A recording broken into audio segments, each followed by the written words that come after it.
Honestly, though, it does say a lot about the whole roster, because if none of the whole roster can even come close to drawing like The Rock, that's kind of sad, to be honest.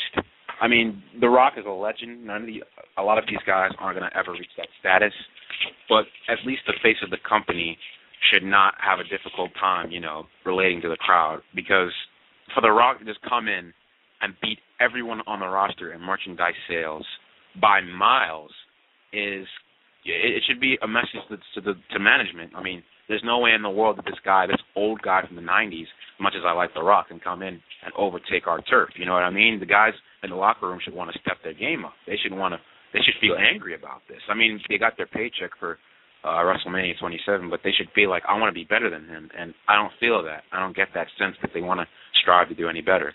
Well, there are a lot of guys out there. Well, I'll at least say a couple, and two of those guys are Randy Orton and CM Punk. They've spoken out heavily against The Rock over these last couple of months, ever since it was announced that he was going to be the main event of WrestleMania and with him returning to WWE. But I don't know if that's exactly a fair comparison to say that, it's sad that The Rock is outdrawing all of these guys, because you're ignoring a whole hell of a lot. Yes, he is a legend. Yes, he was big in the 90s, but look at what The Rock has done since he's left wrestling. He was an absolutely amazing and huge star in wrestling, and he goes into movies, and he's making millions upon millions of dollars when the box office hits. Like, most of his movies go straight to number one. He's in these, big-time movies, so he made a name in wrestling, and he also made a big name outside of wrestling, too. So I like to put The Rock in this kind of sense.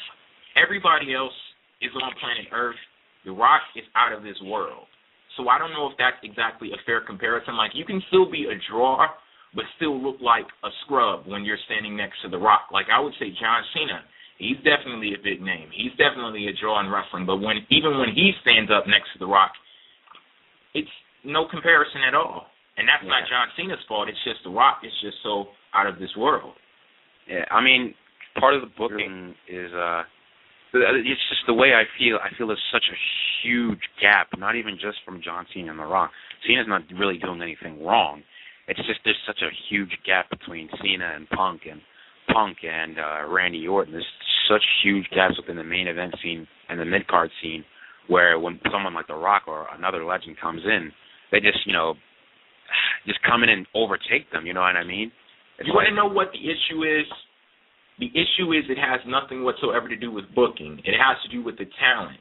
You can't book somebody to have talent. It's either you have it or you don't. People like The Rock, they have it. People like Stone Cold Steve Austin have it. And I think the situation that we're in right now with people like The Rock and Stone Cold returning, it does kind of reflect badly on today's generation. But the thing is, I would say The Rock and Stone Cold Steve Austin, they are once-in-a-generation type characters. We were lucky enough to get two of them around the same time. So, we don't have that larger-than-life character like them today, and there's no amount of booking whatsoever from WWE that's going to change that. You just can't manufacture it. It has to be there naturally.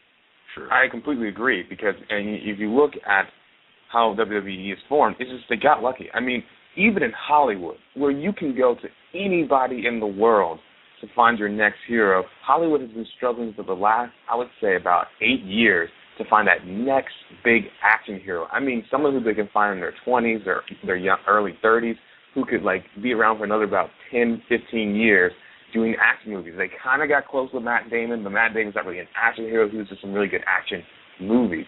And they are trying desperately to get action heroes. So if Hollywood can't find an action hero, they can't find their leading man, to be the big guy, WWE is going to have a really hard time finding their guy.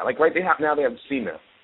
Regardless of what you think of him, Cena is their guy. CM Punk has a chance. Randy Orton's around there.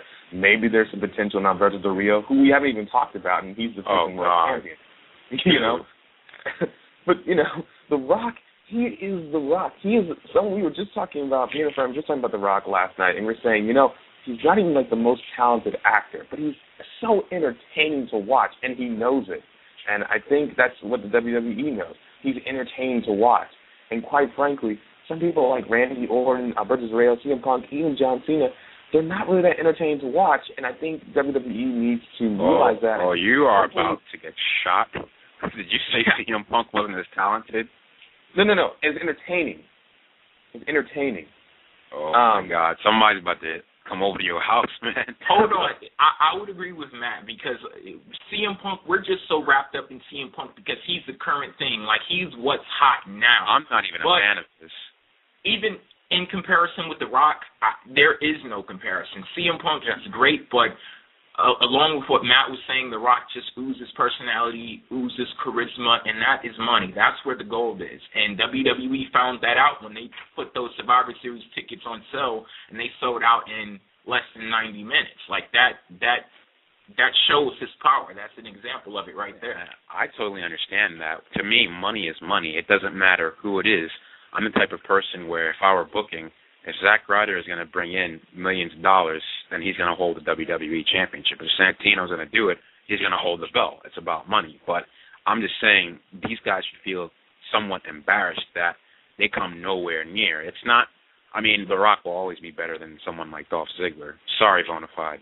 But these guys should feel embarrassed that people like Vickie Guerrero get more heat than them. Non-wrestling personalities get more heat. Then Swagger, totally not his fault. He lost to a Muppet.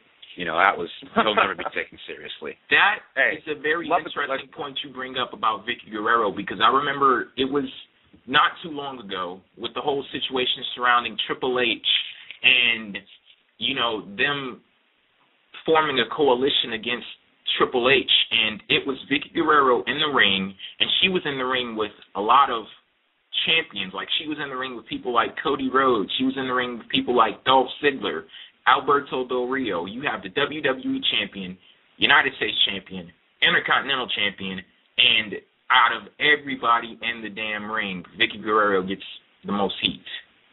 I would agree with you on that point. That should be kind of you know, like, people should be wondering what it is that they're doing wrong or what it is that they're not doing right, so to say, where you get put in situations where Vickie Guerrero, she's in the ring with champions, and she's getting more heat than all of them combined.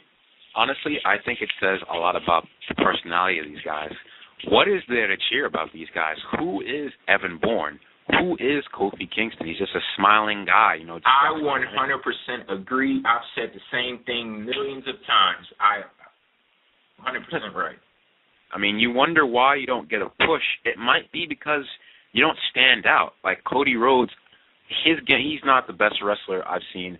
I don't think he's in the top 10, but as far as gimmick, I've never seen anything like that before. Sure. It's incredible, you know. He stands out. For whatever reason, he doesn't get that much heat, but he stands out. And, you know, that's what made the Attitude Era so great. Everyone was a different character.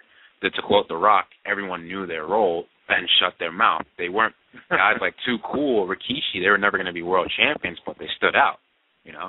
Kids in the playground always wanted to be Rikishi, you know. The fat kid, he didn't feel too bad that he was Rikishi because at least he was someone, you know. Even the jobbers, the job squad, the APA, right to censor. It is a good point, and I think that certain people should be embarrassed at where they are in the company because it's their fault. Certain people, they've gotten some really bad breaks. I mean, let's talk about, you know, we talked about Morrison, he's been released. There came a point, even though I think Morrison was about as personality-wise was kind of a cardboard cutout, there was a point that even if Morrison had come out and cut the best promo, it had been very hard for him to regain attention of the fans. I mean, he was just basically jobbing out and just being embarrassed week after week. You know, when you lose a hornswoggle, it's really hard to come back from that. You know, Swagger gets a pass because he lost to a Muppet, and because he lost to a Muppet.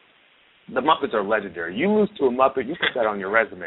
You know, Kermit the Frog pinned me. I'll be like, oh my gosh, what was this like?